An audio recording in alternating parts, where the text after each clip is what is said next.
So I'm going to let you all return to writing your writing plans soon, but I want to tell you what to do next and help you with what to do next. Um, for instance, who here is finished with your writing plan? You've submitted it. You're okay. That's most of you, and by the end of class, it'll be all of you. So like now what? What do I go to next? Well, you can see it in today's lesson plan, and it's the research essay. Like you start writing your research essay. On Monday and Tuesday next week, I'll give like full lessons on what you should do next, how you should write your essay, et cetera, et cetera. But I want to give you a preview so you have something to do, something to work on after you submit your writing plan. I'll start with the prompt.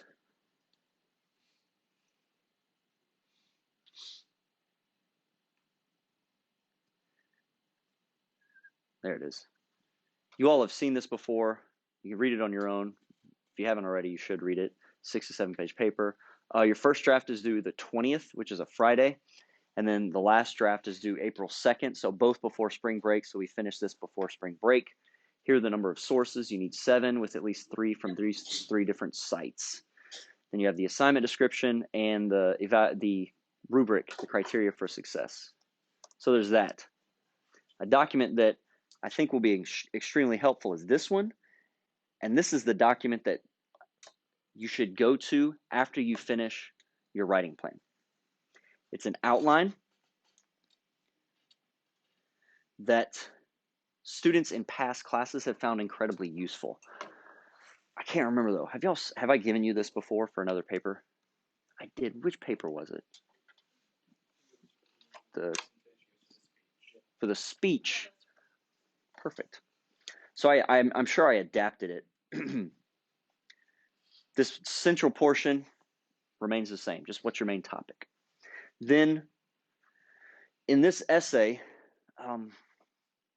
you're going to have body paragraphs, but they're going to be nested inside of a larger body section.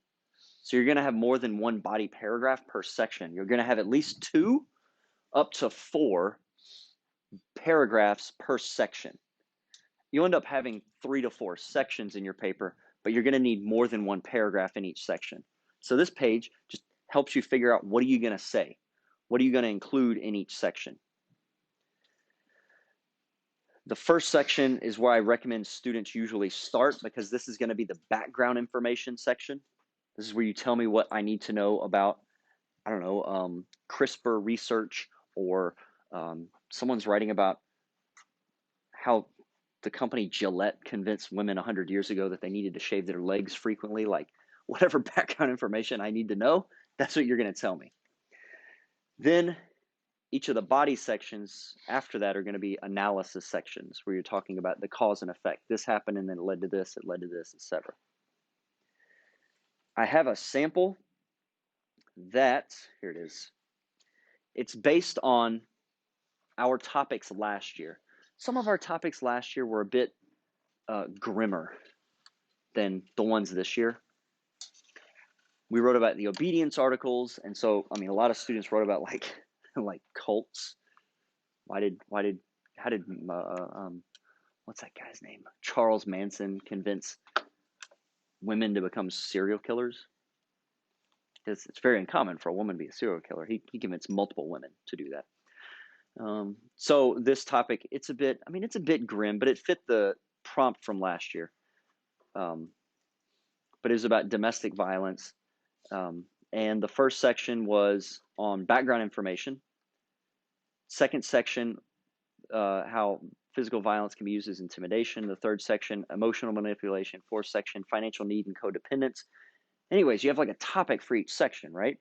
And then you write paragraphs within that section to explain whatever it is you need to explain. And last, this is a document that Mr. Sealand very helpfully created for his students years ago, that if you follow it, by and large, you're going to write a quality essay. Now again, he wrote this template for a different type of paper. His students didn't write about tools and how they've changed this. his students wrote about the obedience articles, Eric Fromm, Stanley Milgram, et cetera, et cetera. But he shows you how to like insert a section heading, and then he tells you like what to include in paragraphs, related research and studies. He gives you some things to remember. I'll go in more depth with all of this on either Monday or Tuesday, but I wanted to show it to you now. You're fully capable of reading this on your own and moving into your paper. Okay, show me again who's finished your writing plan, submitted, it's all done. Okay, you folks, I recommend you do this, the outline. Figure out what sections you're going to have and what goes in those sections. Any questions? Okay, let's get back to work.